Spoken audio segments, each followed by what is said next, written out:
ಧರ್ಮಕೊಂಡದ ಕತೆ. ಬರೆದವರು ಅಶ್ವಥ. ಆ ರಾತ್ರಿ ಅಮಾವಾಸ್ಯೆಯ ಕತ್ತಲು ಹೊರಗೆ ಕವಿದಿತ್ತು. ಎಲ್ಲೆಲ್ಲೂ ನಿಶಬ್ದವಾಗಿತ್ತು. ಎಲ್ಲೋ ಒಂದೊಂದು ನಾಯಿ ಬೊಗಳುತ್ತಿದ್ದುದು ಮಾತ್ರ ಆಗಾಗ ಕೇಳಿಸುತ್ತಿತ್ತು. ಹಳ್ಳಿಯೇ ವಿಶ್ರಾಂತಿಯಲ್ಲಿತ್ತು. ಗಂಟೆ 11ರ ಮೇಲಾಗಿತ್ತು. ಧರ್ಮಕೊಂಡದ ಶಾನುಭೋಗ ಸೂರಪ್ಪನ ಮನೆಯಲ್ಲೂ ಅವನ ಹೊರತು ಎಲ್ಲರೂ ಮಲಗಿದ್ದರು.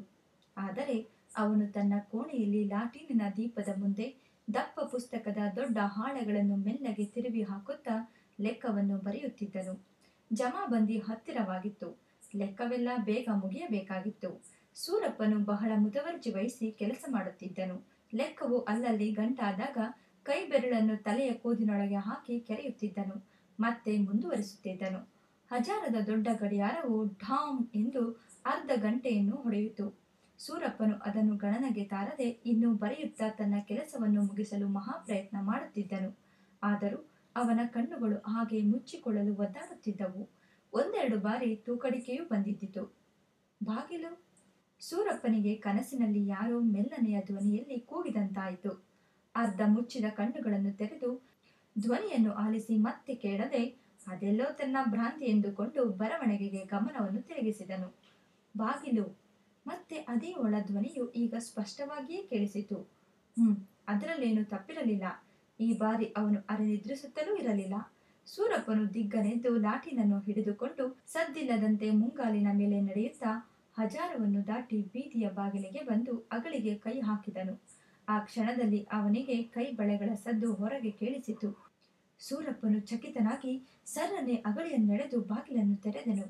ಲಾಟೀನಿನ ಮಂಕು ಬೆಳಕಿನಲ್ಲಿ ಅವನಿಗೆ ಅಲ್ಲೇ ಹೊಸಲಿನ ಬಳಿ ಒಂದು ಸ್ತ್ರೀ ವ್ಯಕ್ತಿ ಕಾಣಿಸಿತು. ಕಾಂತಹಾರಿ ಹೆಂಗಸು. ಚೀಟಿನ ಪ್ರಕಾರ ನೀಲಿಯ ರೇಷ್ಮೆ ಅಂಗಿ ಹಾಕಿದ್ದಳು. ತಲೆಗೆ ಕೆಂಪು ಚೌಕವನ್ನು ಕಟ್ಟಿದ್ದಳು. ಕಾರಬ್ಬಾಮಣಿಯ ಕೊರಳ ಸರವು ಎದೆಯ ಮೇಲೂ ಬಿದ್ದಿದ್ದಿತು. ಈ ದೃಶ್ಯವನ್ನು ಕಂಡ ಕ್ಷಣದಲ್ಲಿ ಸೂರಪ್ಪನು ಭ್ರಾಂತನಾಗಿ ಕಲ್ಲಿನ ಪ್ರತಿಮೆಯಂತಾದನು. ಆದರೆ ಅದೇ ಕ್ಷಣದಲ್ಲಿ ಅವಳು ದೇವರೇ ಎಂದು ಪಿಸುಮಾತಿನಲ್ಲಿ ಗಟ್ಟಿಯಾಗಿ ಹೇಳಿ ಕೆಳಗೆ ಕುಸಿದು ಬಿದ್ದು ಅವನ ಕಾಲುಗಳನ್ನು ತನ್ನೆರಡು ಕೈಗಳಿಂದಲೂ ಬಾಚಿ ತಬ್ಬಿಕೊಂಡಳು. ಆ ಮಾತು ಸ್ವರಗಳನ್ನು ಕೇಳಿದ ಸೂರಪ್ಪನು ಆಶ್ಚರ್ಯ, ಆನಂದ, ಆದರೂ ಕೊಂಚ ಅನುಮಾನದಿಂದ ತಟ್ಟನೆ ಲಾಟಿನನ್ನು ಅವಳ ಮುಖದ ಬಳಿಗೆ ತಂದು ನೋಡಿದನು. ಅವಳ ಅರೆ ಎತ್ತಿದ ಕಣ್ಣೀರಿನ ದೈನ್ಯದ ಮುಖವು ಕಂಡಿತು. ದೇವು. ಸೂರಪ್ಪನು ಲಾಟಿನನ್ನು ಕೆಳಗೆ ಕುಕ್ಕಿ ತಾನು ಬಗ್ಗಿ ಆ ಹೆಂಗಸನ್ನು ಎರಡೂ ಕೈಗಳಿಂದ ಹಿಡಿದೆತ್ತಿ ತಬ್ಬಿಕೊಂಡ. ದೇವು, ದೇವು ನನ್ನ ಚಿನ್ನ ಎನ್ನುತ್ತಾ ಅವಳ ತಲೆಯ ಚೌಕವನ್ನು ತೆಗೆದು ಕುರುಳನ್ನು ನೇವರಿಸಿದನು. ಅವಳಾದರೂ ಏನೂ ಮಾತನ್ನು ಆಡಲಾರದೆ ಅವನ ಭುಜವನ್ನು ತೋಯಿಸಿದಳು. ಸೂರಪ್ಪನ ಆನಂದ ಉಕ್ಕಿ ಸುರಿಯಿತು. ಅವನು ಆತುರದಿಂದ ಅಲ್ಲಿಂದಲೇ ಗಟ್ಟಿಯಾಗಿ, ಅಮ್ಮ, ದೇವು ಬಂದಿದ್ದಾಳೆ, ಸಿಕ್ಕಿದಳು ಎಂದು ಹಜಾರದ ಕಡೆಗೆ ಕೂಗಿದನು. ಒಳಗೆ ಕೆಮ್ಮಿದ ಶಬ್ದ ಕೇಳಿಸಿತು. ಗಂಡ ಹೆಂಡತಿ ಬೇರೆಯಾದರು. ಹುಡುಗಿಯು ಹೆಜ್ಜೆಯನ್ನು ಹಿಂದಿಡುವಾಗ ಕುಂಟುತ್ತಾ ಹಾ ಎಂದು ಕುಳಿತು ಬಿಟ್ಟಳು. ಅವನು ಏನಾಯ್ತು, ಏನಾಗಿದೆ ಎಂದು ಅವಳ ಕಾಲಿನ ಕಡೆಗೆ ನೋಡಿದನು. ಎರಡು ಪಾದಗಳು ಧೂಳಿನಿಂದ ಮುಚ್ಚಿದ್ದವು. ದಪ್ಪವಾಗಿ ಬಾತುಕೊಂಡಿದ್ದವು. ಎಡಗಾಲಿನಿಂದ ರಕ್ತವು ಸೋರುತ್ತಿತ್ತು. ಇದನ್ನು ಕಂಡೊಡನೆ ಅವನು ತನ್ನ ಟವಲನ್ನು ಹರಿದು ವರಾಂಡದಲ್ಲಿ ಹಸುವಿಗೆ ಇಟ್ಟಿದ್ದ ನೀರಿನಲ್ಲಿ ಆ ಚೂರನ್ನು ಒದ್ದೆ ಮಾಡಿ ಅವಳ ಪಾದಕ್ಕೆ ಕಟ್ಟಿದನು. ಇಷ್ಟರಲ್ಲಿ ಇಳಿವಯಸ್ಸಿನ ಒಬ್ಬಳು ಮಡಿ ಹೆಂಗಸು, ಸೂರಪ್ಪನ ತಾಯಿ ಗಂಗಮ್ಮನವರು ತಡವರಿಸುತ್ತಾ ಹೊರಗೆ ಬಂದರು. ಹುಡುಗಿಯ ಕಡೆಗೆ ನೋಡಿ ಅನುಮಾನದಿಂದ, ಇದೇನು ಮಗು, ದೇವಮ್ಮ ಎಂದು ಹೇಳುವುದರಲ್ಲೇ ಸೂರಪ್ಪನು ಮಧ್ಯ ಬಾಯಿ ಹಾಕಿ, ಹ್ಞೂ ಕಣಮ್ಮ, ಅವಳೇ ಎಂದು ಹೇಳಿದನು. ಅವರು ಬಗ್ಗೆ ನೋಡಿ ದೇವಮ್ಮನ ಮುಖವನ್ನು ಕಂಡು, ಇದೇನೆ ತಾಯಿ, ಎಲ್ಲಿ ಹೋಗಿದ್ದೆ ಇಷ್ಟು ದಿನ, ಏನ್ ವೇಷ ಇದು ಎಂದು ಕೇಳಿದರು. ಸೂರಪ್ಪನಿಗೂ ಈಗ ಎಚ್ಚರವಾದಂತಾಗಿ ಅವನು ಉತ್ತರವನ್ನು ನಿರೀಕ್ಷಿಸಿದನು. ಆದರೆ ಈ ಪ್ರಶ್ನೆಗಳನ್ನು ಕೇಳಿದ ದೇವಮ್ಮನಿಗೆ ನೆನಪು ಕವಿದು ಬಂದು ಮತ್ತೆ ಕೊರಳು ಉಬ್ಬಿತು. ಮಾತು ಹೊರಡಲಿಲ್ಲ. ಮತ್ತೆ ಅಳುವು ಒತ್ತಿ ಬಂದಿತು. ಉತ್ತರಕ್ಕೆ ಬದಲಾಗಿ ಅತ್ತಳು. ಈಗ ಒಳಗಿನಿಂದ ಒಬ್ಬ ಸಣ್ಣ ವಯಸ್ಸಿನ ಮಡಿ ಹೆಂಗಸು, ಸೂರಪ್ಪನ ಅಕ್ಕ ಗುಂಡಮ್ಮ, ಒಳಗಿನಿಂದ ಬಂದು ನೋಡಿ, ದೇವಮ್ಮ ಹೀಗಾಗಿದ್ದಳಲ್ಲಮ್ಮ, ಏನಾಯ್ತು ಇವಳಿಗೆ ಎಂದು ಕೇಳಿದಳು. ಸೂರಪ್ಪನು ಗಂಗಮ್ಮನವರು ಸ್ವಲ್ಪ ತಡೆದುಕೋ ಎನ್ನುವಂತೆ ಕೈ ಸನ್ನೆ ಮಾಡಿದರು. ಇದೇ ಕ್ಷಣದಲ್ಲಿ ಒಳಗಿನಿಂದ ಅಮ್ಮ, ಅಜ್ಜಿ ಎಂದು ಮಗುವಿನ ಧ್ವನಿಯು ಕೇಳಿ ಬಂದಿತು. ಇದನ್ನು ಕೇಳಿದೊಡನೆ ದೇವಮ್ಮನ ಅಳುವು ನಿಂತಿತು. ಅವಳು ತಟ್ಟನೆ ತಲೆಯನ್ನೆತ್ತಿ, ಅಪ್ಪ, ಚೆಂದು ಬಾಪ, ಇಲ್ಲಿದ್ದೀನಿ ಎಂದು ಹೇಳುವಂತೆ ಚಲಿಸಿದಳು. ಅಷ್ಟರಲ್ಲೇ 2 ವರ್ಷದ ಮಗುವು ಅಮ್ಮ ಅಮ್ಮ ಎನ್ನುತ್ತಾ ಕಣ್ಣುಜ್ಜಿಕೊಳ್ಳುತ್ತಾ ಹೊಸಲನ್ನು ಎಡವಿಕೊಂಡು ಬೀಳುವುದನ್ನು ತಿಳಿಯದೆ ತಪ್ಪು ಹೆಜ್ಜೆ ಹಾಕುತ್ತಾ ಓಡಿ ಬಂದಿತು. ಆದರೆ ದೇವಮ್ಮನನ್ನು ಸಮೀಪಿಸಿದಾಗ ಅವಳ ಕಡೆಗೆ ದಿಟ್ಟಿಸಿ ನೋಡಿ ಅನುಮಾನದಿಂದ ಅಜ್ಜಿಯ ಬಳಿಯಲ್ಲೇ ನಿಂತಿತು. ಅವಳು, ಚಂದು, ಯಾಕಮ್ಮ, ಬಾ ಕಂದ ಎಂದೊಡನೆ ಅಮ್ಮ ಎಂದು ಓಡಿ ಹೋಗಿ ಅವಳ ಕೊರಳನ್ನು ತನ್ನ ಪುಟ್ಟ ಕೈಗಳಿಂದ ಬಳಸಿ ಅಪ್ಪಿಕೊಂಡಿತು. ಅವಳು, ಚಿನ್ನು, ನನ್ನ ಚಿನ್ನ ಎನ್ನುತ್ತಾ ಮಗುವನ್ನು ಬಾಚಿ ತಬ್ಬಿಕೊಂಡು ತನ್ನ ಕೆನ್ನೆಯನ್ನು ಅದರ ಕೆನ್ನೆಗೆ ಮತ್ತೆ ಮತ್ತೆ ಒತ್ತುತ್ತಾ ಅದರ ತಲೆ, ಮೈ, ಕೈ, ಕಾಲುಗಳನ್ನೆಲ್ಲ ಅಂಗೈಯಿಂದ ತಡವರಿಸಿದಳು. ತಾಯಿ ಮಕ್ಕಳ ಈ ಪುನರ್ಮಿಲನದ ಸೌಖ್ಯಕ್ಕೆ ಅಡ್ಡಿ ತರದಂತೆ ಯಾರೂ ಸ್ವಲ್ಪ ಹೊತ್ತು ಮಾತನಾಡಲಿಲ್ಲ. ಅನಂತರ ಗಂಗಮ್ಮನವರೇ ಮಾತನ್ನು ಮೊದಲು ಮಾಡಿದರು. ದೇವಮ್ಮ, ನಿನಗಾಗಿ ಎಷ್ಟು ಹುಡುಕಿಸಿದನಮ್ಮ. ನಿನ್ನ ಗಂಡ ಸುತ್ತಮುತ್ತಿನ ಹಳ್ಳಿಗೆಲ್ಲ ಜನ ಕಳುಹಿಸಿ ಹುಡುಕಿಸಿದ. ಹಳ್ಳಿಯ ಕೆರೆ ಬಾವಿಗಳನ್ನೂ ಕೂಡ ಶೋಧಿಸಿ ನೋಡಿಸಿದ. ಪೊಲೀಸ್ನವರಿಗೆ ಸಮಾಚಾರ ಕೊಟ್ಟಿದ್ದಾಯಿತು. ಇಷ್ಟಾದ್ರೂ ನಿನ್ನ ಸುಳಿವೇ ತಿಳಿಲಿಲ್ಲ. ಆ ಸಂಜೆ ಸೀಂಡೆ ತರೋದಕ್ಕೆ ಬಾವಿಗೆ ಹೋದ ಮೇಲೆ ಮಾಯವಾದ ಹಾಗೆ ಆಗಿತ್ತಲ್ಲ. ನೀರು ತುಂಬಿದ ಕೊಡ ಕೂಡ ಬಾವಿ ಕಟ್ಟೆ ಮೇಲೆ ಇತ್ತು. ನೀ ಎಲ್ಲಿಗೆ ಹೊರಟು ಹೋಗಿದ್ದೀಯೇ ತಾಯಿ? ನಾನಾಗಿ ಎಲ್ಲಿಗೆ ಹೋಗಲಿ? ಏನು ಕಾರಣ ಇತ್ತು? ಅವಳು ನಿಧಾನವಾಗಿಯೇ ಹೇಳಿದಳು. ಮತ್ತೆ? ಸೂರಪ್ಪನು ಆತುರದಿಂದ ಕೇಳಿದನು. ಅಪಹರಿಸಿಕೊಂಡು ಎಳೆದುಕೊಂಡು ಹೋದರು ದುಷ್ಟರು. ಹಾ? ಯಾರು? ಕಂದಾರಿಗಳು. ತೋಟದ ಹತ್ತಿರ ಬಿಡಾರ ಮಾಡಿದ್ದೋರಾ? ಹ್ಞೂ. ದೇವಮ್ಮನು ತಲೆ ಆಡಿಸಿದಳು. ಪಾಪಿ ಮುಂಡೆ ಮಕ್ಕಳೇ, ಇವ್ರಿಗೇನು ಬಂದಿತ್ತು ಹೊತ್ತು ಕಾಲ? ಗಂಗಮ್ಮನವರು ಶಪಿಸಿದರು. ಅದು ಹೇಗೆ ಸಾಧ್ಯವಾಯಿತು ಅಂತ. ಅವ್ರ ಕೈಗೆ ಸಿಕ್ಕುವಷ್ಟು ಹತ್ತಿರ? ಸೂರಪ್ಪನು ಅನುಮಾನಿಸಿದ. ನಾನು ಹೋಗಲಿಲ್ಲ. ಆವತ್ತು ಸೀನಿಯರ್ಗೆ ಹೋದಾಗ ಮುಚ್ಚಂಜೆಯಾಗಿತ್ತು. ನಾನು ಬೇಗ ಬೇಗ ಒಂದು ಕೊಡ ನೀರು ಸೆದ್ಕೊಂಡು ಇನ್ನೇನು ತಲೆ ಮೇಲೆ ಇಟ್ಕೊತಾ ಇದ್ದೆ. ಅಷ್ಟು ಹೊತ್ತಿಗೆ ಒಬ್ಬ ಕಂದಾರಿ ಗಂಡಸು ಅಲ್ಲಿಗೆ ಬಂದ. ಯಮನ ಹಾಗಿದ್ದ. ನನಗೆ ಭಯವಾಯಿತು. ಕೊಡ ಅಲ್ಲೇ ಬಿಟ್ಟು ಓಡಿ ಬರೋಣ ಎನಿಸಿತು. ಆದರೆ ಕಾಲೇ ಬರಲಿಲ್ಲ. ಅವನು ಅಷ್ಟು ನೀರು ಕೇಳಿ ತನ್ನ ದಪ್ಪ ರುಮಾಲನ್ನು ಬಿಚ್ಚು ಕೊಂಕುಳಿಗೆ ಇಟ್ಟುಕೊಂಡು ಮಂಡಿಯೂರಿ ಕುಳಿತ. ನನಗೇನು ತೋಚದೆ ಹಾಗೆ ಕಟ್ಟೆ ಮೇಲಿಂದ ಕೊಡ ಬಗ್ಗಿಸಿದೆ. ಸಾಕಾದ ಮೇಲೆ ಅವನು ಎದ್ದು ತನ್ನ ರುಮಾಲಿಂದ ಗಡ್ಡ ಬಾಯಿಯೆಲ್ಲ ಒರೆಸಿಕೊಳ್ಳುತ್ತಾ ಅತ್ತಿತ್ತ ತಿರುಗಿ ನೋಡಿ ಯಾರನ್ನೂ ಕಾಣದೆ ಥಟ್ಟನೆ ಮುಂದೆ ನುಗ್ಗಿ ತನ್ನ ರುಮಾಲನ್ನು ನನ್ನ ಬಾಯಿಗೆ ಬಿಗಿದ. ನನಗೆ ಕೂಗಿಕೊಳ್ಳಲಾಗಲಿಲ್ಲ. ಅಷ್ಟು ಒದ್ದಾಡಿದೆ. ಬಿಡಾರವನ್ನು ಸೇರಿದ ಕೆಲವು ಕ್ಷಣಗಳಲ್ಲೇ ಅವರ ಗುಂಪು ಪ್ರಯಾಣಕ್ಕೆ ಸಿದ್ಧವಾಗಿ ಹಳ್ಳಿಯನ್ನು ಬಿಟ್ಟಿತು. ಎಲ ಅಲ, ಎಷ್ಟು ಬೇಗ!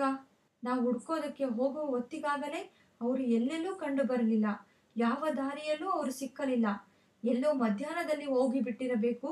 ನಿನಗೂ ಅವರಿಗೂ ಸಂಬಂಧವೇ ಇರಲಾರದು ಅನ್ನೋ ಅನುಮಾನ ಕೂಡ ಬಂತು. ಸೂರಪ್ಪ ನೆನೆಸಿಕೊಂಡು ಹೇಳಿದ. ಅವರು ಯಾವ ದಾರಿಯನ್ನೂ ಹಿಡಿಯಲಿಲ್ಲ.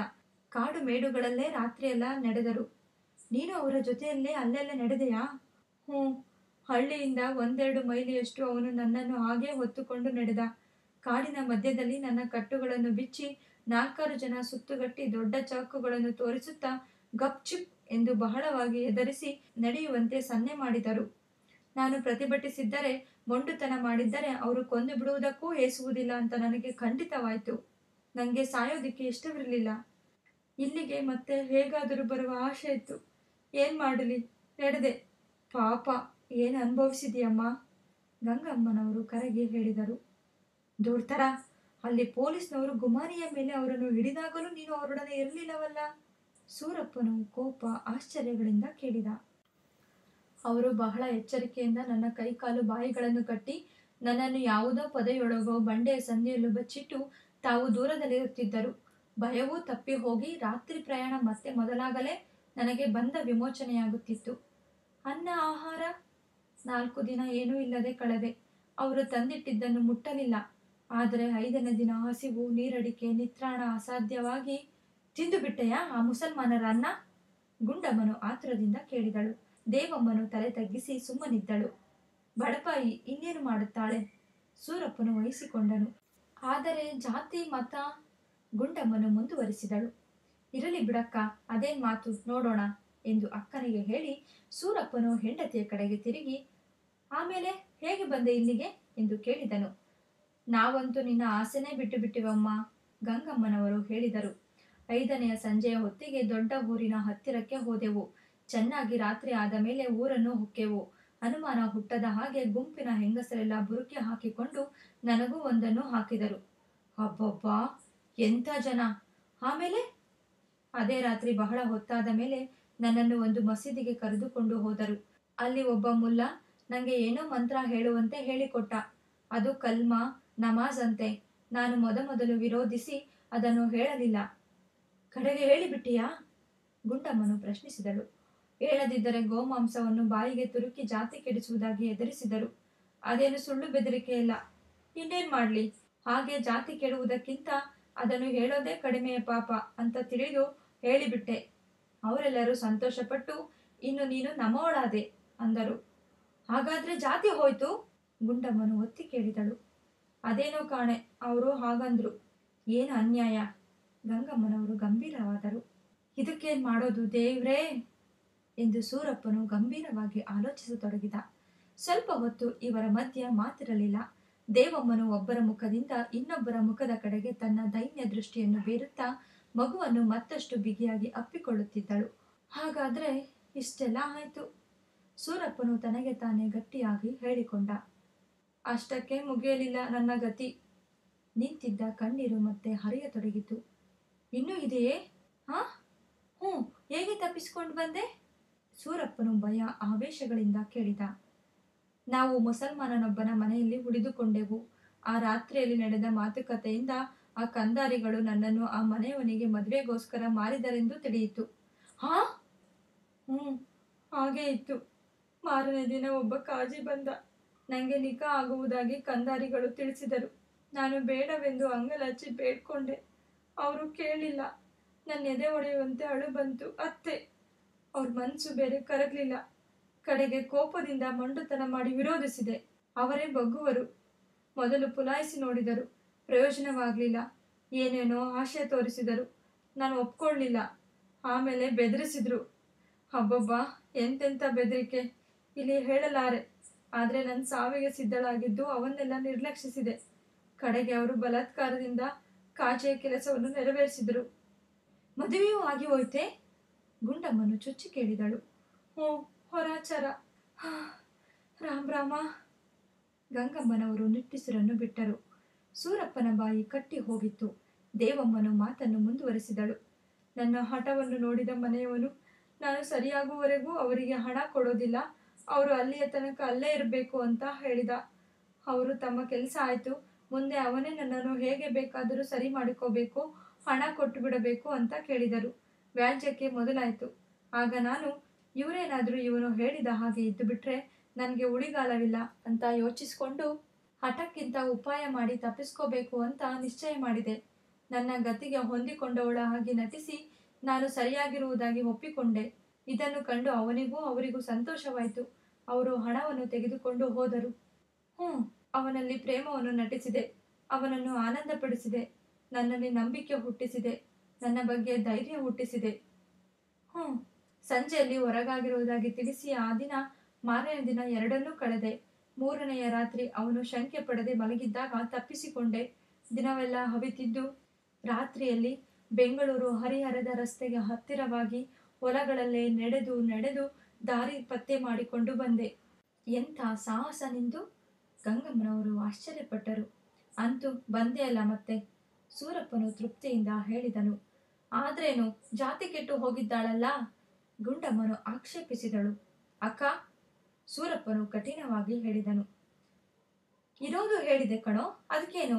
ಅದೇನ್ ಸುಳ್ಳೆ? ಮದುವೆ ಸಹಿತ ಆಗಿದೆ. ಗುಂಡಮ್ಮನು ಸಾಧಿಸಿದಳು. ಅತ್ತಿಗೆಮ್ಮ, ನಾನೇನು ಬೇಕಂತ ತಪ್ಪು ಮಾಡ್ಲಿಲ್ವಲ್ಲ? ದೇವಮ್ಮನು ದೈನ್ಯದಿಂದ ಹೇಳಿದಳು. ಇರಬಹುದು, ನಾನು ಹಾಗೆ ಹೇಳಲಿಲ್ಲ. ಆದ್ರೆ ಆದದ್ದು ಆಗಿ ಹೋಯ್ತು, ಇಲ್ಲ ಅನ್ನೋದಕ್ಕಾಗುತ್ತದೆಯೇ? ಗುಂಡಮ್ಮನು ಕಠಿಣವಾಗಿ ಲೆಕ್ಕ ಹಾಕಿ ಹೇಳಿದರು. ದೇವಮ್ಮನು ಗಂಡನನ್ನು ಅತ್ತೆಯನ್ನು ನೋಡಿದಳು. ಅವರು ಪೆಚ್ಚಾಗಿ ಸುಮ್ಮನಿದ್ದರು. ತಾನು ತಲೆ ತಗ್ಗಿಸಿದಳು. ಭುಜದ ಮೇಲೆ ಮಲಗಿ ಮತ್ತೆ ನಿದ್ರಿಸುತ್ತಿದ್ದ ಮಗುವನ್ನು ತೊಡೆಯ ಮೇಲೆ ಮಲಗಿಸಿಕೊಂಡು ತಟ್ಟಿದಳು. ಸ್ವಲ್ಪ ಹೊತ್ತು ಯಾರೂ ಮಾತನಾಡಲಿಲ್ಲ. ಈಗೇನ್ ಮಾಡೋದಮ್ಮ? ಸೂರಪ್ಪನು ಕೇಳಲಾರದಂತೆ ತಾಯಿಯನ್ನು ಪ್ರಶ್ನಿಸಿದನು. ಸಿಡಿದು ಹೋಗುವ ತಲೆಯನ್ನು ಹಿಡಿಯುವಂತೆ ಎರಡು ಕೈಗಳಿಂದಲೂ ತಲೆಯನ್ನು ಹಿಡಿದುಕೊಂಡು ಕುಳಿತು ಬಿಟ್ಟ. ನಂಗೇನು ತೋಚದ ಹಾಗಿದೆಯಪ್ಪ, ಗಂಗಮ್ಮನವರು ಆಲೋಚಿಸುತ್ತಾ ಹೇಳಿ ಇನ್ನೊಂದು ಬಾರಿ ನಿಟ್ಟುಸಿರನ್ನು ಬಿಟ್ಟರು. ಯಾಕೆ? ತಪ್ಪು ಮಾಡಿಲ್ಲ, ಆಚಾರ ತಪ್ಪಿದ್ದೇನೆ ಅಷ್ಟೇ, ಇನ್ನೇನು ಮಾಡಿಲ್ಲ. ಅದು ನಿರ್ವಾಹವಿಲ್ಲದೆ. ಹ್ಞೂ ಗೊತ್ತು, ಅಧೈರ್ಯ ಪಡಬೇಡ. ಸೂರಪ್ಪನು ಸಮಾಧಾನದ ಮಾತನ್ನು ಹೇಳಿದನು. ಪ್ರಾಯಶ್ಚಿತ್ತ ಶುದ್ಧಿ ಮಾಡಿ ನನ್ನ ಅವನು ಮಾತನ್ನು ಪೂರ್ತಿ ಮಾಡಲಿಲ್ಲ. ಆಗ್ಲಿ ಆಗ್ಲಿ, ಅವನು ಉತ್ತೇಜನ ಕೊಟ್ಟನು. ಏನೋಪ್ಪ, ನನಗೆ ಅನುಮಾನ. ಗುಂಡಮ್ಮನು ಉದ್ಗಾರ ತೆಗೆದಳು. ಅಕ್ಕ, ನೀನ್ ಸ್ವಲ್ಪ ಸುಮ್ಮನೆ ಇದ್ರೆ. ಸೂರಪ್ಪನು ಬೇಸರದಿಂದ ಗದರಿಸಿದಂತೆ ಹೇಳಿದನು. ಇದೇಕೆ ಹೀಗೆ ನುತ್ತಿಯೋ? ಅವಳ ಮೇಲೆ ನಂಗೇನು ದ್ವೇಷವೇ? ಹಾಗೆ ಅಂತ ಆಚಾರ ವಿಚಾರಿಸದೆ ಇರೋದಕ್ಕಾಗುತ್ತೆಯೇ? ಬಿಡೋದಕ್ಕಾಗುತ್ತೋ? ಸರಿ ಬಿಡು. ಸೂರಪ್ಪನು ಸುಮ್ಮನೆ ಅಸಹಾಯಕತೆಯ ಹಿಂಸೆಯಿಂದ ಕೈ ಒದರಿದನು. ಮತ್ತೆ ಯೋಚಿಸಿಕೊಂಡು, ಅಮ್ಮ, ಶುದ್ಧಿಯೋ ಗಿದ್ದಿಯೋ ಎಲ್ಲ ಆಗುತ್ತೆ. ಈಗ ಇವಳಂತೂ ಒಳಕ್ಕೆ ಬರಬೇಕೋ? ನಡಿರಿ ಎಲ್ಲ ಒಳಕ್ಕೆ ಎಂದು ಒಳಕ್ಕೊಂದು ಹೆಜ್ಜೆ ಇಟ್ಟನು. ದೇವಮ್ಮನು ಮಗುವನ್ನೆತ್ತಿಕೊಳ್ಳಲು ಕೈ ಹಾಕಿದಳು. ಆದರೆ ಆ ಕ್ಷಣದಲ್ಲಿ ಗುಂಡಮ್ಮನು, ಇದೇನು ನಾಚಿಕೆಗೇಡು? ಹೇಳದೆ ಕೇಳದೆ ನೀನು ಏನೇನೋ ಮಾಡುತ್ತೀಯೇ? ಚೆನ್ನಾಯ್ತು ಬಿಡು ಎಂದಳು. ಅವನು, ನೀನು ಸುಮ್ಮನೆ ಇರು ಸಾಕು ಎಂದು ಗುಂಡಮ್ಮನಿಗೆ ಹೇಳಿ ಹೆಂಡತಿಯನ್ನು ನೋಡಿ, ಹೇಳು ಬಾ ಎಂದನು. ಈಗ ತಾಯಿಯು ಬಾಯಿ ಹಾಕಿ, ಅಪ್ಪ, ದುಡುಕಬೇಡ, ಸ್ವಲ್ಪ ತಾಳು. ನಿನಗೆ ನಿನ್ನ ಹೆಂಡತಿ ಮೇಲೆ ಹೇಗೋ ನನಗೂ ನನ್ನ ಸೊಸೆಯ ಮೇಲೆ ಪ್ರೇಮ, ಅಭಿಮಾನ ಎಲ್ಲ ಇವೆ. ಆದರೆ ಇಂಥ ವಿಷಯದಲ್ಲಿ ತಿಳಿದವರನ್ನು ವಿಚಾರಿಸದೆ ನಮ್ಮ ಇಷ್ಟದಂತೆ ಮಾಡಿಬಿಡಬಾರದು ಅಲ್ವೇ ಎಂದು ತಡೆದರು. ಸೂರಪ್ಪನಿಗೆ ಬೇಸರ, ಸಿಟ್ಟು ಎರಡೂ ಮೇಲೆ ಹಾಯ್ದವು. ಅವನು ಹುಬ್ಬು ಗಂಟಿಕ್ಕಿ, ಇನ್ನು ಯಾರು ಏನು ಹೇಳಬೇಕಮ್ಮ, ನೀನು ಒಪ್ಪಿದರೆ ಆಯ್ತು ಅಂದ. ಆಗಲ್ಲ ಮಗು, ಈ ವಿಚಾರದಲ್ಲಿ ನಮಗಿಂತ ತಿಳಿದೋರಿಲ್ಲವೇ? ಪಕ್ಕದ ಮನೆ. ಆಗ್ಲಿ, ಕಾಳಪ್ಪ ಶಾಸ್ತ್ರಿಗಳನ್ನೇ ಕರಿತೇನೆ. ಏನು ಅನುಮಾನವೋ ಎಂದು ಸೂರಪ್ಪನು ಜಗಲಿಯನ್ನು ಇಳಿದನು. ಮಗು, ಈಗ ಬೇಡ, ಬೆಳಿಗ್ಗೆ ತಾಯಿಯು ಹೇಳುತ್ತಿದ್ದರು. ಆದರೆ ಅದು ಅವನ ಕಿವಿಗೆ ಬೀಳಲಿಲ್ಲ. ಅವನು ಸರಸರನೆ ಹೋಗಿ ಶಾಸ್ತ್ರಿಗಳ ಮನೆಯ ಬಾಗಿಲನ್ನು ಜೋರಾಗಿ ತಟ್ಟಿ, ಶಾಸ್ತ್ರಿಗಳೇ, ಶಾಸ್ತ್ರಿಗಳೇ ಎಂದು ಕೂಗಿದನು. ಕಾಳಪ್ಪ ಶಾಸ್ತ್ರಿಗಳು ಎದ್ದು ಬರುವುದು ಕೊಂಚ ಹೊತ್ತಾಯಿತು. ಅಷ್ಟು ಹೊತ್ತಿಗೆ ಸೂರಪ್ಪನು ಇನ್ನು 4-6 ಬಾರಿ ಬಾಗಿಲನ್ನು ತಟ್ಟಿ ಕೂಗಿದನು. ಶಾಸ್ತ್ರಿಗಳು ಬಾಗಿಲನ್ನು ತೆರೆಯುತ್ತಾ, ಯಾರು? ಇದೇನ್ ಗಲಾಟೆ ಎಂದು ಗದರಿಸಿದರು. ಜೋಯಿಸ್ರೆ, ಅವಳು ಮತ್ತೆ ಬಂದಿದ್ದಾಳೆ. ಯಾರು? ಸೂರಪ್ಪನೇ? ಏನಂದೆ? ನಿನ್ನ ಹೆಂಡತಿ ಬಂದಳೆ? ಶಾಸ್ತ್ರಿಗಳು ಕಣ್ಣನ್ನು ಉಜ್ಜಿಕೊಳ್ಳುತ್ತಾ ಕೇಳಿದರು. ಬಲ, ಸದ್ಯ ಸಿಕ್ಕಿದಳಲ್ಲ, ಬಹಳ ಒಳ್ಳೆ ಹುಡುಗಿ, ಪಾಪ, ನೀನು ಅದೃಷ್ಟವಂತ. ಇಷ್ಟು ದಿನ? ಅದೆಲ್ಲ ಹೇಳ್ತೀನಿ, ದೊಡ್ಡ ಕತೆ, ಮನೆಗೆ ಬನ್ನಿ. ಈಗ? ನಿಮ್ಮನ್ನು ಕೇಳೋ ವಿಚಾರ ಇದೆ. ನಡಿ. ಬಾಗಿಲನ್ನು ಮುಂದಕ್ಕೆ ಮಾಡಿಕೊಂಡು ಹೊರಟರು. ಸೂರಪ್ಪನ ಮನೆಯ ಮೆಟ್ಟಿಲನ್ನು ಹತ್ತುವಾಗ ಶಾಸ್ತ್ರಿಗಳು ದೂರದಲ್ಲಿ ದೇವಮ್ಮನನ್ನು ನೋಡಿ, ದೇವಮ್ಮ, ಬಂದೆಯಮ್ಮ, ಕ್ಷೇಮವಾಗಿದ್ದೀಯಾ ಎಂದು ಹರ್ಷದಿಂದ ಕೇಳುತ್ತಾ ಹತ್ತಿರಕ್ಕೆ ಬಂದು ಅವಳ ಉಡುಪನ್ನು ನೋಡಿ ಅವರೂ ಗಾಬರಿಯಾಗಿ, ಇದೇನು ಸಮಾಚಾರ ಎಂದು ಗಂಭೀರವಾಗಿ ಒಂದು ಹೆಜ್ಜೆ ಹಿಂದೆ ಸರಿದರು. ಸೂರಪ್ಪನು ಕಥೆಯ ಅಂಶವನ್ನು ಸಂಕ್ಷೇಪವಾಗಿ ತಿಳಿಸಿದನು. ಮಧ್ಯೆ ಮಧ್ಯೆ ಗಂಗಮ್ಮನವರು ಅವಳು ಪಟ್ಟ ಕಷ್ಟ, ಮಾಡಿದ ಸಾಹಸಗಳ ಬಗ್ಗೆ ಅನುತಾಪ, ಮೆಚ್ಚುಗೆಗಳನ್ನು ಸೂಚಿಸಿ ಕೆಲವು ಮಾತುಗಳನ್ನು ಹೇಳುತ್ತಿದ್ದರು. ಸೂರಪ್ಪನು ದೇವಮ್ಮನ ಮತಭ್ರಷ್ಟತೆಯ ಭಾಗವನ್ನೆಲ್ಲ ಹಗುರವಾಗಿ ತಿಳಿಸಿ ಹೇಳಿದಾಗಲೆಲ್ಲ ಶಾಸ್ತ್ರಿಗಳು ತಡೆದು ಪ್ರಶ್ನೆಗಳನ್ನು ಕೇಳುತ್ತಿದ್ದರು. ಆಗ ಗುಂಡಮ್ಮನು ಅವಕ್ಕೆಲ್ಲ ಉದ್ದವಾದ ಸ್ಪಷ್ಟವಾದ ಉತ್ತರಗಳನ್ನು ಹೇಳುತ್ತಿದ್ದಳು. ದೇವಮ್ಮನಾದರೂ ನ್ಯಾಯಸ್ಥಾನದಲ್ಲಿ ತನ್ನ ಮೇಲಿನ ಆಪಾದನೆಗಳನ್ನು ಕೇಳುವ ಅಪರಾಧಿಯಂತೆ ಮೌನವಾಗಿ ತಲೆ ತಗ್ಗಿಸಿದ್ದಳು. ಕತೆ ಕೇಳುತ್ತಾ ಶಾಸ್ತ್ರಿಗಳ ಸೌಮ್ಯ ಮುಖವು ಬಿಗಿದುಕೊಂಡು ಕಠಿಣವಾಯಿತು. ಕೆಂಗಣ್ಣುಗಳು ನೆಟ್ಟ ದೃಷ್ಟಿಯಿಂದ ನೆಲವನ್ನು ನೋಡುತ್ತಿದ್ದವು. ಹುಬ್ಬುಗಳು ಕೂಡಿ ಗಂಟಿಕ್ಕಿದ್ದವು. ತುಟಿಗಳು ಒಂದನ್ನೊಂದು ಒತ್ತಿದ್ದವು.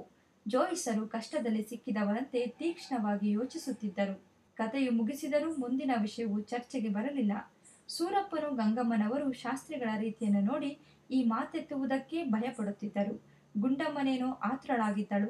ಆದರೆ ಅವಳು ತಮ್ಮನ ಹೆದರಿಕೆಯಿಂದ ಸುಮ್ಮನಿದ್ದಳು. ದೇವಮ್ಮನೆಂದರೆ ಯಜ್ಞ ಪಶುವಿನ ಸ್ಥಿತಿಯಲ್ಲಿದ್ದು ಮಾತಿನ ಅಧಿಕಾರವನ್ನೇ ಕಳೆದುಕೊಂಡಿದ್ದಳು. ಕಡೆಗೆ ಕೆಲವು ನಿಮಿಷಗಳಾದ ಮೇಲೆ ಶಾಸ್ತ್ರಿಗಳೇ ಮಾತನ್ನು ಮೊದಲು ಮಾಡಿದರು. ಹಾಗಾದ್ರೆ ಪೂರ್ತಿಯಾಗೇ ಜಾತಿ ಕೆಟ್ಟು ಬಿಟ್ಟಿದ್ದಾಳೆ. ದೀರ್ಘವಾಗಿ ಉಸಿರನ್ನು ಬಿಟ್ಟು ತೀರ್ಮಾನವನ್ನು ಹೇಳಿದರು. ಶಾಸ್ತ್ರಿಗಳೇ, ಸೂರಪ್ಪನು ಗಾಬರಿಯಾಗಿ ಆಕ್ಷೇಪಣೆಯ ಸ್ವರದಿಂದ ಹೇಳಿದನು. ಕಣಯ್ಯ, ಇರೋ ವಿಷಯ ಮುಚ್ಚೋದಿಕ್ಕೆ ಆಗುತ್ತೇ? ಅದು ಇಂಥ ಮತಧರ್ಮ ವಿಚಾರಗಳಲ್ಲಿ ಹಾಗಲ್ಲ. ಆದರೆ ಅವಳೇನು ಬೇಕಾಗಿ ಹಾಗೆಲ್ಲ ಮಾಡಲಿಲ್ಲ. ಬೆದರಿಕೆಗೆ, ಬಲಾತ್ಕಾರಗಳಿಗೆ ಸಿಕ್ಕಿ ನಿಸ್ಸಹಾಯಕಳಾಗಿ ಬೇರೆ ಉಪಾಯವಿಲ್ಲದೆ ಅವರಿಂದ ತಪ್ಪಿಸಿಕೊಳ್ಳೋ ಉದ್ದೇಶದಿಂದ. ಅದೆಲ್ಲ ಸರಿ, ಆದರೆ ತಪ್ಪು ಹೇಗೆ ಮಾಡಿದರೂ ತಪ್ಪೆ. ದೋಷವಿಲ್ಲ ಅನ್ನೋದಕ್ಕೆ ಹೇಗಾಗುತ್ತೆ? ಅವಳ ಸಂದರ್ಭದಲ್ಲಿ ಯಾರು ತಾನೇ ಇನ್ನೇನು? ನಿಜ ಒಪ್ಪಿದೆ, ಆದರೆ ನಡೆದು ಹೋಯ್ತು. ಹಿಂದೂ ಧರ್ಮ ಹೋಯ್ತು. ಹಾಗಾದ್ರೆ ಒಳಕ್ಕೆ ತೆಗೆದುಕೊಳ್ಳೋದಿಕ್ಕೆ ಮುಂಚೆ ಶುದ್ಧಿಶಾಸ್ತ್ರ ಆಗಲೇಬೇಕು. ಏನಂದೆ? ಶಾಸ್ತ್ರಿಗಳು ಅತ್ಯಾಶ್ಚರ್ಯದಿಂದ ಕೇಳಿದರು. ಅದೇ ಪ್ರಾಯಶ್ಚಿತ್ತ. ಸೂರಪ್ಪನು ವಿವರಿಸಲು ಹೊರಟ. ಇದೇನಯ್ಯ, ಇಂಥ ಶ್ರೋತ್ರಿಯರ ವಂಶದಲ್ಲಿ ಹುಟ್ಟಿ ಹೀಗೆ ಕೇಳುತ್ತೀಯೇ? ಶಾಸ್ತ್ರಿಗಳು ತಮಗೇ ಅಪಮಾನವಾದಂತೆ ಕೇಳಿದರು. ಯಾಕೆ? ಯಾಕೆ? ಚೆನ್ನಾಯ್ತು. ಹಿಂದೂ ಧರ್ಮದಲ್ಲಿ ಜಾತಿ ಕೆಟ್ಟರನ್ನು ಮತ್ತೆ ತೆಗೆದುಕೊಳ್ತಾರೇನಯ್ಯ? ಅದರಲ್ಲಾಗಿ ನಮ್ಮದು ಬ್ರಾಹ್ಮಣ ಕುಲ. ಶಾಸ್ತ್ರಿಗಳು ಬಾಂಬು ಹಾಕಿದರು. ಹಾ? ಸೂರಪ್ಪನು ಗಾಬರಿಯಾದನು. ದೇವಮ್ಮನು ಬೆಚ್ಚಿದಳು. ದುಃಖವು ಒತ್ತಿ ಬಂದಿತು. ಗಂಗಮ್ಮನವರು ಅಯ್ಯೋ ಎಂದರು. ಗುಂಡಮ್ಮನು, ಹೀಗೆ ಏನಾದರೂ ಇರುತ್ತೆ ಅಂತ ನನಗೆ ಗೊತ್ತಿತ್ತು. ಅದಕ್ಕೆ ಆಗ ಎಚ್ಚರಿಸಿದ್ದು. ಇವನು ಹೇಳಿದ ಹಾಗೆ ದುಡುಕಿದ್ದರೆ ಏನು ಅನಾಹುತ ಆಗುತ್ತಿತ್ತೋ ಎಂದು ತಮ್ಮನ್ನು ಸಮರ್ಥಿಸಿಕೊಂಡಳು. ಮಗುವು ಗಾಢ ನಿದ್ರೆಯಲ್ಲಿತ್ತು. ಶಾಸ್ತ್ರಿಗಳೇ, ಹಾಗೆಂದ್ರೆ ಹೇಗೆ? ಬೇರೆ ದಾರಿ ಇರಬೇಕು. ಸೂರಪ್ಪನು ಒಪ್ಪಿಕೊಳ್ಳಲಿಲ್ಲ. ದಾರಿ ಏನೂ ಇಲ್ಲ, ಮತ್ತೆ ಹುಟ್ಟೋದನ್ನು ಬಿಟ್ಟು. ಇಷ್ಟು ಕಠಿಣವಾಗಬೇಡಿ, ದಯ ತೋರಿಸಬೇಕು. ಅವನು ಅಂಗಲಾಚಿದನು. ಅಯ್ಯ, ಇದು ನಂಗೇನು ಇಷ್ಟವೇ? ದೇವಮ್ಮನ ವಿಚಾರ ನೀನು ನನಗೆ ಹೇಳಬೇಕೇ? ಇದರಲ್ಲಿ ಕಾಠಿಣ್ಯ, ದಯ ಇವಕ್ಕೇನು ಅವಕಾಶವಿದೆ? ಇರೋ ವಿಚಾರ ಇದು. ನಾನೇನು ಮಾಡಲಿ? ಯಾರೇನು ಮಾಡಬಲ್ಲರು ಹೇಳು? ಮತಕ್ಕೆ ವಿರುದ್ಧವಾಗಿ ನಡೆಯೋದು ಹಾಗಿರಲಿ, ಹೇಳೋದು ಮಹಾಪಾಪ. ಯಾರ ಅನುಕೂಲಕ್ಕೂ ನಾನು ಬೇರೆ ಹೇಳಲಾರೆ. ನನ್ನ ಮಗಳೇ ಆಗಿದ್ದರೂ ಅಷ್ಟೇ. ಏನ್ ಮಾಡೋದಪ್ಪ, ನನಗೂ ವ್ಯಸನವೇ ನಿನ್ನಷ್ಟೇ. ಆದ್ರೆ ಇಂಥ ಕಷ್ಟದ ದುಃಖದ ಸಂದರ್ಭಗಳು ಬಂದಾಗ ಸೈರಿಸ್ಕೋಬೇಕು. ನಷ್ಟಕ್ಕೆ ಎದೆ ಗಟ್ಟಿ ಮಾಡ್ಕೋಬೇಕು. ಬೇರೆ ಗತಿ ಇಲ್ಲ. ಹಾಗಲ್ಲದೆ ಧರ್ಮಾಂಧರಾಗಿ ನಡೆದು ಮತಹಾನಿ ಮಾಡೋಕ್ಕಾಗುತ್ತೆಯೇ? ಮಾಡೋದನ್ನು ಯಾರಾದರೂ ಒಪ್ಪುತ್ತಾರೋ? ಅದಕ್ಕೆ ಅವಕಾಶ ಕೊಡುತ್ತಾರೋ? ಎಲ್ಲ ವಿಧಿವಿಲಾಸ. ಅದೃಷ್ಟ ಇದ್ದ ಹಾಗೆ ನಡೆದು ಹೋಗುತ್ತೆ. ಹಣೆ ಬರಹ. ಸಾಕ್ಷಾಸ್ತ್ರಿಗಳೇ ಉಪದೇಶ. ಸೂರಪ್ಪನು ಬೇಸರದಿಂದ ತಡೆದ. ಅಪ್ಪ, ಅವರಿಗೆ ಅವಮಾನ ಮಾಡಬೇಡಪ್ಪ, ತಪ್ಪಾಯ್ತು ಅನ್ನು. ಗಂಗಮ್ಮನವರು ಬೆದರಿ ಹೇಳಿದರು. ನನಗೇನು ಅವಮಾನವಿಲ್ಲ ತಾಯಿ. ಅದು ಅನ್ನೋರಿಗೆ ಅಶ್ರೇಯಸ್ಸು ಅಷ್ಟೇ. ಸೂರಪ್ಪನಿಗೆ ಬಹಳ ದುಃಖವಾಗಿದೆ. ಇನ್ನು ಹುಡುಗ, ದುಡುಕಿನಲ್ಲಿ ಏನಾದರೂ ಅಂತಾನೆ. ಅನ್ಲಿ ಬಿಡಿ. ವಿವೇಕ ಹೇಳೋದು ನನ್ನ ಕರ್ತವ್ಯ. ಹಾಗೆ ಮಾಡ್ತೀನಿ ಅಷ್ಟೇ. ಕ್ಷಮಿಸಬೇಕು ಶಾಸ್ತ್ರಿಗಳೇ ಅಂದದ್ದನ್ನು. ಆದರೆ ನಾನು ಈ ನಿರ್ಧಾರಕ್ಕೆ ಒಪ್ಪೋದಿಲ್ಲ. ಅವಳನ್ನು ಹೇಗಾದರೂ ತೆಗೆದುಕೊಳ್ಳಲೇಬೇಕು. ದೇವಮ್ಮನು ನೀರು ತುಂಬಿದ ಕಣ್ಣುಗಳನ್ನೆತ್ತಿ ಸೂರಪ್ಪನನ್ನು ಕೃತಜ್ಞತೆಯಿಂದ ನೋಡಿದಳು. ಮುಳುಗುವವರಿಗೆ ಸಿಕ್ಕಿದ ಜುಂಡಿನಂತಿತ್ತು ಅವನ ಮಾತು ಅವಳಿಗೆ. ಎಲ ಎಲ, ಏನು ಹೇಳ್ತೀಯೋ ಸೂರಪ್ಪ? ಸ್ವಲ್ಪ ಪ್ರಜ್ಞೆ ತಂದುಕೊಂಡು ಯೋಚಿಸಿ ಮಾತಾಡು. ಅವಳನ್ನು ತೆಗೆದುಕೊಂಡ್ರೆ ನೀವೆಲ್ಲ ಜಾತಿ ಕೆಡಬೇಕಾಗುತ್ತೆ ಗೊತ್ತೇ? ಶಾಸ್ತ್ರಿಗಳು ಎಚ್ಚರಿಸಿದರು. ಹಾಗಾಗೋದಕ್ಕೆ ಆಗುತ್ತೇನಪ್ಪ ಮಗು? ಗಂಗಮ್ಮನವರು ಎಚ್ಚೆತ್ತುಕೊಂಡರು. ನಾನು ಬೇರೆ ಇಲ್ಲಿರೋದಿಲ್ಲ. ತಿರುಪೆಯಾದ್ರೂ ಮಾಡಿಕೊಂಡು ಬಾಳ್ತೀನಿ. ಗುಂಡಮ್ಮನು ಖಂಡಿತವಾಗಿ ಹೇಳಿದರು. ಏನಾದರೂ ಆಗ್ಲಿ ನಂಗೆ. ಸೂರಪ್ಪನು ಪಟ್ಟನ್ನು ಬಿಡಲಿಲ್ಲ. ಸೂರಪ್ಪ, ನಿಂಗೆಲ್ಲೋ ಹುಚ್ಚು ಹಿಡಿದಿದೆ. ನಿಧಾನವಾಗಿ ಯೋಚಿಸು. ಸುಮ್ಮನೆ ಹಾಳಾಗ್ಬೇಡ. ನೀನು ದೇವಮ್ಮನ ಜೊತೆಯಲ್ಲಿ ಬಾಳಿದರೆ ಏನಾಗುತ್ತೆ ನೋಡು. ನಿನ್ನ ಪ್ರಾಯಶಃ ಈ ಸಂಸಾರವನ್ನೆಲ್ಲ ಮಠದವರು ಜಾತಿಯಿಂದ ಹೊರಗೆ ಹಾಕುತ್ತಾರೆ. ನಿಮ್ಮ ಬ್ರಾಹ್ಮಣ್ಯ ಹಾಳಾಗುತ್ತೆ. ಬ್ರಾಹ್ಮಣ್ಯ ಸಾಮಾನ್ಯವೇ?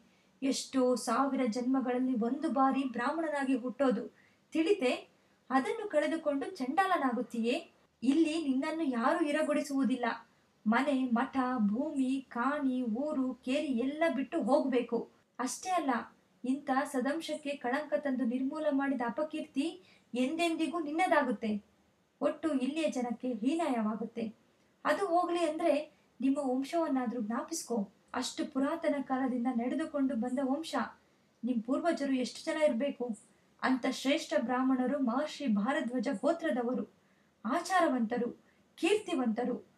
ಅವರ ಧರ್ಮ ಇಲ್ಲಿಯವರೆಗೂ ಸಂತತವಾಗಿ ನಡೆದುಕೊಂಡು ಬಂದಿದೆ. ಅವರೆಲ್ಲ ಸ್ವರ್ಗದಲ್ಲಿ ಸುಖವಾಗಿದ್ದಾರೆ. ಈಗ ನೀನು ಆ ವಂಶವನ್ನು ಕೆಡಿಸಿ ಕೊನೆಗಾಣಿಸುತ್ತೀಯೇ?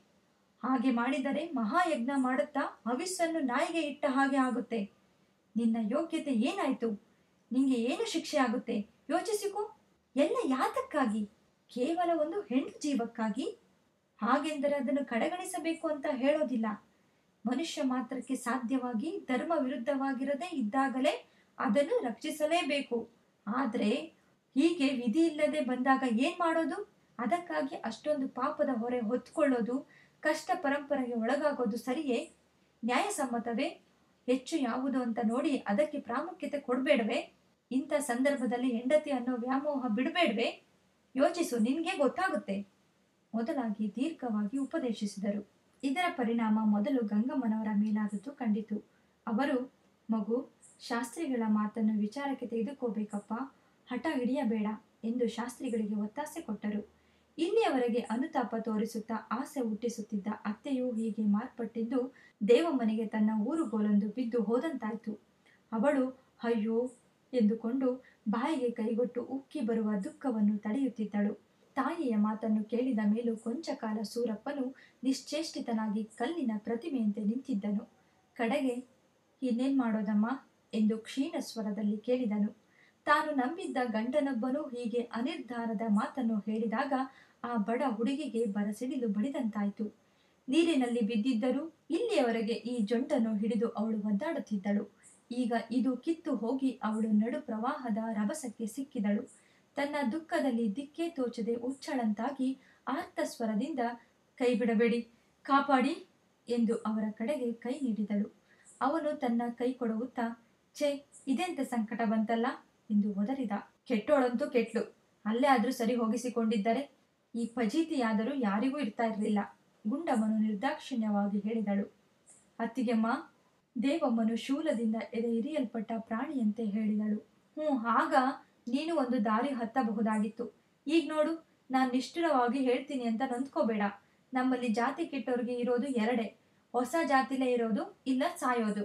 ಅಯ್ಯೋ, ನಾನು ಸಾಯ್ಬೇಕಾಗಿತ್ತು, ಅದೇ ಸುಲಭವಾಗಿತ್ತು. ಮೋಸ ಹೋದೆ. ಇಲ್ಲಿಗೆ ಬರೋ ಆಸೆ ಇಟ್ಟುಕೊಂಡು ಬದುಕೋಕೆ ಇಷ್ಟಪಟ್ಟೆ.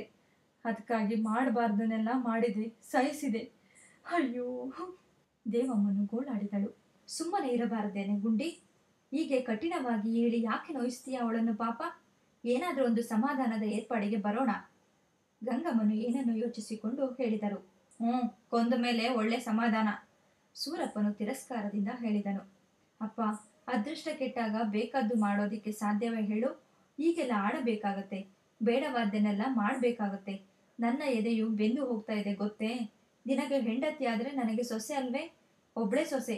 ಅಂತ ಸೊಸೆ ನಮ್ಮ ವಂಶ ಉಳಿಸಿರೋಳು, ನನ್ನ ಮಗಳು ಅಂತ ತಿಳ್ಕೊಂಡಿದ್ದೀನಿ. ಇವಳನ್ನು ಬಿಟ್ಟಿರೋದು ನಂಗೇನು ಸ್ವಲ್ಪದ ದುಃಖವೇ? ಆದ್ರೇನ್ ಮಾಡೋದು? ಮತ ಧರ್ಮ ಬಿಟ್ಟು ನಾವೆಲ್ಲ ಹಾಳಾಗೋದಕ್ಕಾಗುತ್ತೆಯೇ?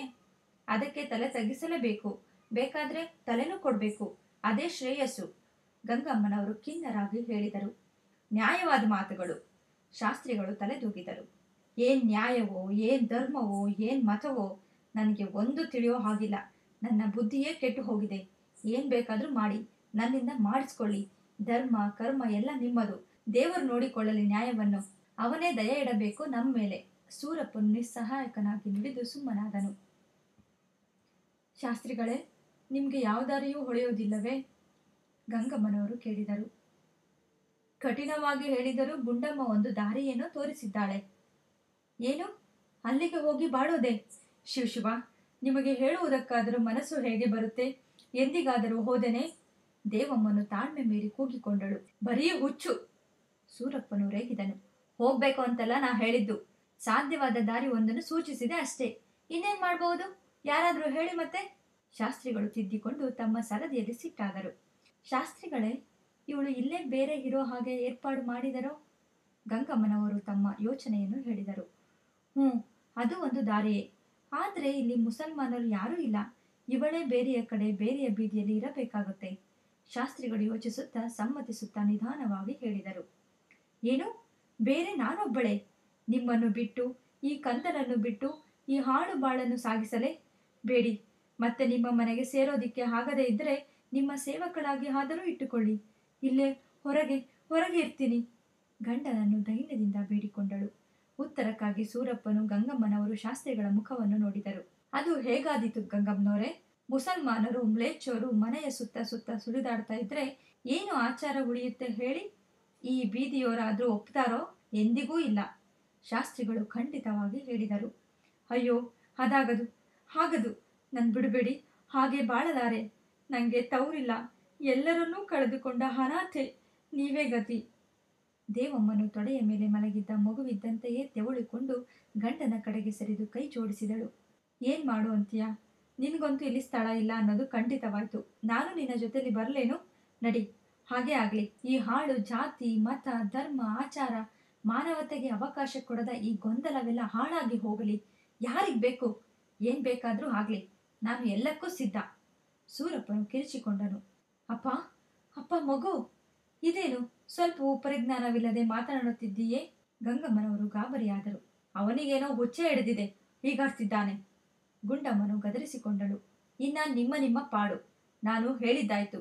ಅವಿವೇಕ ಮಾಡಿದರೆ ನೀವೇ ಅನುಭವಿಸುತ್ತೀರಿ. ಎಚ್ಚರವಾಗಿರಿ.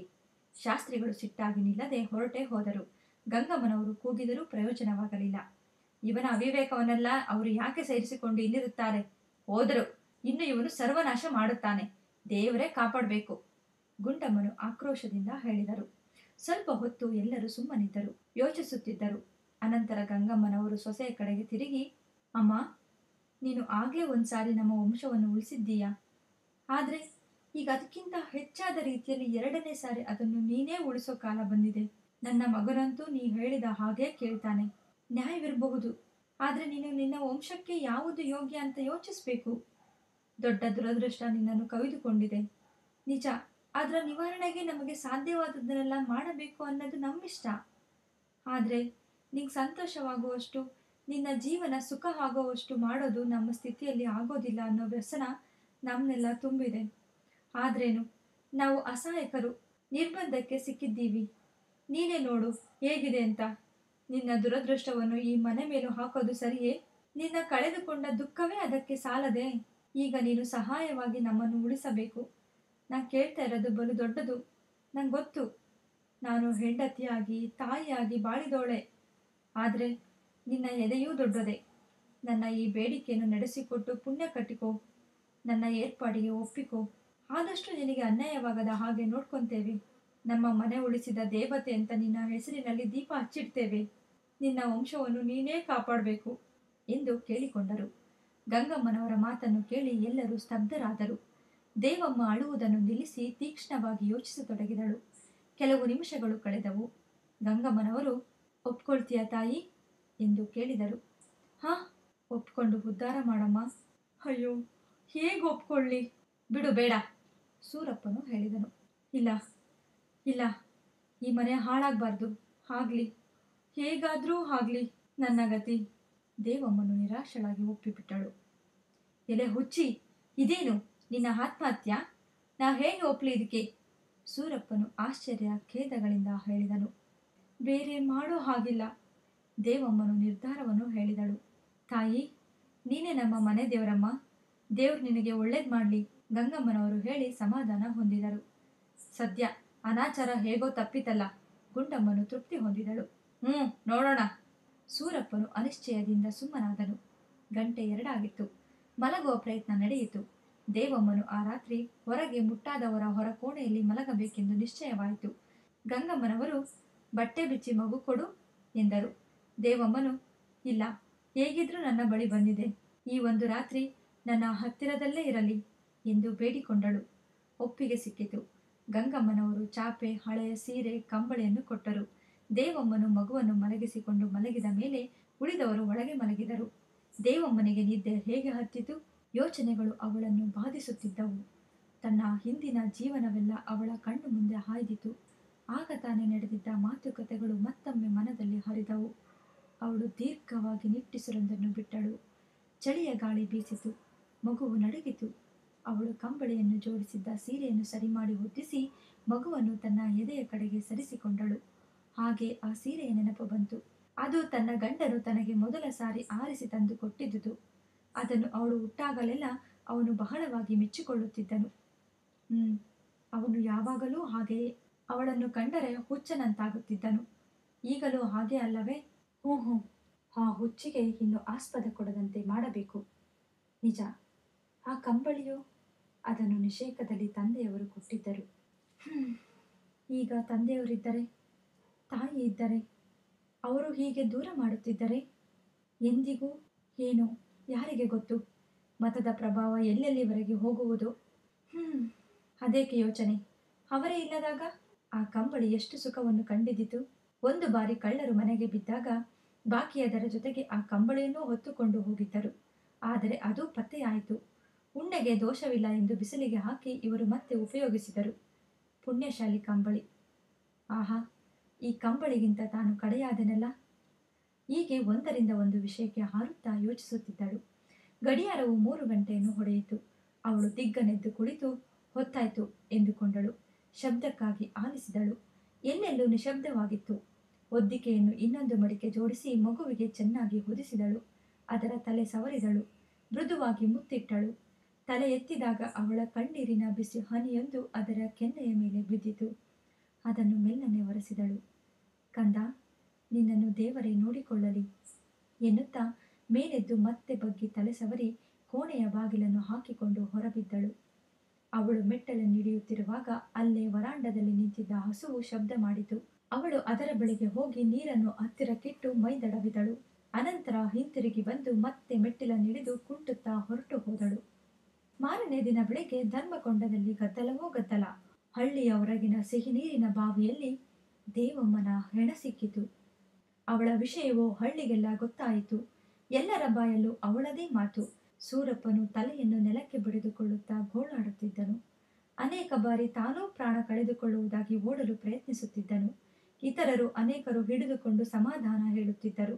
ಗಂಗಮ್ಮನವರು ಸುಮ್ಮನೆ ಕಣ್ಣೀರನ್ನು ಸುರಿಸುತ್ತಾ ಕುಳಿತಿದ್ದರು. ಮಗುವು ಚೀರಿಡುತ್ತಿತ್ತು. ಗುಂಡಮ್ಮನ ಸುತ್ತ ಅನೇಕ ಹೆಂಗಸರು ಸೇರಿದ್ದರು. ಅವಳು ಅವರಿಗೆ ವಿಷಯವನ್ನೆಲ್ಲ ವಿಶದವಾಗಿ ವಿವರಿಸುತ್ತಾ, ಅಂತೂ ಅವಳ ಗೊಂದಲ ಬಗೆಹರಿದ ಹಾಗಾಯಿತು. ಈ ಕೆಲಸವನ್ನು ಅವಳು ಆಗಲೇ ಮಾಡಿದ್ದರೆ ಈ ಗೋಳಿಗೆ ಕಾರಣವಿರುತ್ತಿರಲಿಲ್ಲ ಎಂದು ಹೇಳುತ್ತಿದ್ದಳು. ಗುಂಪಿನಲ್ಲಿ ಕೆಲವರು ಛೇ, ಎಂಥ ದುರದೃಷ್ಟ ಎಂದು ಮರಗಿದರು. ಕೊಂಚ ಹೊತ್ತಾದ ಮೇಲೆ ಯಾರೋ, ಇದಂತೂ ಸರಿಯಲ್ಲ, ಈ ನೀರು ತೆಗೆದು ಹೊಸ ನೀರು ಬರೋ ತನಕ ನೀರಿಗೇನು ಗತಿ ಹೇಳಿ ಎಂದು ಕೇಳುತ್ತಿದ್ದರು. ಎಲ್ಲರೂ ಚಿಂತೆಗೊಳಗಾಗಿದ್ದರು. ತನಿಖೆ ಕ್ರಮಗಳು ನಡೆದು ಆತ್ಮಹತ್ಯೆಯು ಸ್ಥಾಪಿಸಲ್ಪಟ್ಟ ಮೇಲೆ ಕಾಳಪ್ಪ ಶಾಸ್ತ್ರಿಗಳು ಶವ ಸಂಸ್ಕಾರ ವಿಷಯವನ್ನು ಚರ್ಚಿಸುತ್ತಾ, ಅವಳು ಅನ್ಯ ಮತಸ್ಥಳಾದುದರಿಂದ ಆ ಮತದ ಕಟ್ಟಳೆಗೆ ಸರಿಯಾಗಿ ಶವವನ್ನು ಕೀಳು ಜಾತಿಯವರು ಅಷ್ಟು ಜನ ಎಲ್ಲಾದರೂ ಹೂಳಬೇಕೆಂದು ಶ್ರಾದ್ದ ಮೊದಲಾದವೆಲ್ಲ ಅನಾಚಾರವಾಗುವುದೆಂದು ತೀರ್ಮಾನಿಸಿದರು. ಗಂಗಮ್ಮನವರು ಈ ಅಪಮೃತ್ಯುವಿನ ಬಗ್ಗೆ ಭಯವನ್ನು ಶಾಸ್ತ್ರಿಗಳಿಗೆ ತಿಳಿಸಿದರು. ಇದರ ವಿಚಾರವಾಗಿ ಶಾಸ್ತ್ರಿಗಳು ಮಧ್ಯಾಹ್ನದ ಹೊತ್ತಿಗೆ ಸೂರಪ್ಪನ ಮನೆಯಲ್ಲಿ ಶುದ್ಧಿ, ಪೂಜೆ, ಶಾಂತಿ ಮುಂತಾಗಿ ಅಗತ್ಯವಾದ ಕಾರ್ಯಗಳನ್ನೆಲ್ಲ ನೆರವೇರಿಸಿದರು. ಕೆಲವು ವರ್ಷಗಳು ಕಳೆದವು. ಸೂರಪ್ಪನಿಗೆ 2ನೇ ಮದುವೆಯಾಯಿತು. ಬೇರೆ ಮಕ್ಕಳೂ ಆದವು. ಮೊದಲನೆಯ ಹೆಣ್ಣು ಮಗುವಿಗೆ ಸೂರಪ್ಪನು ದೇವಮ್ಮನೆಂದೇ ಹೆಸರಿಟ್ಟಿದ್ದಾನೆ. ದೇವು ಎಂದು ಕರೆಯುತ್ತಾನೆ. ಗಂಗಮ್ಮನವರು ಇಂದಿಗೂ ದೇವಮ್ಮನ ಹೆಸರಿನಲ್ಲೇ ದೀಪವನ್ನು ಹಚ್ಚುತ್ತಾರೆ. ಗುಂಡಮ್ಮನವರು ಈಗಲೂ ಈ ಕಥೆಯನ್ನು ಸಮಯ ಸಿಕ್ಕಿದಾಗಲೆಲ್ಲ ಅವರಿವರಿಗೆ ಸವಿಸ್ತಾರವಾಗಿ ತನ್ನ ವ್ಯಾಖ್ಯಾನದೊಂದಿಗೆ ತಿಳಿಸುತ್ತಾ, ದೇವರೇ ಅವಳಿಗೆ ಒಳ್ಳೆ ಬುದ್ಧಿ ಕೊಟ್ಟು ನಮ್ಮನ್ನು ಆಪತ್ತಿನಿಂದ ಪಾರು ಮಾಡಿಸಿದ ಎಂದು ಪೂರ್ತಿ ಮಾಡುತ್ತಾಳೆ. ಇಲ್ಲಿಗೆ ಅಶ್ವಥ ಅವರು ಬರೆದ ಧರ್ಮಕೊಂಡದ ಕತೆ ಮುಕ್ತಾಯವಾಯಿತು. ಓದಿದವರು ಪ್ರತಿಭಾ ನಿರಂಜನ್.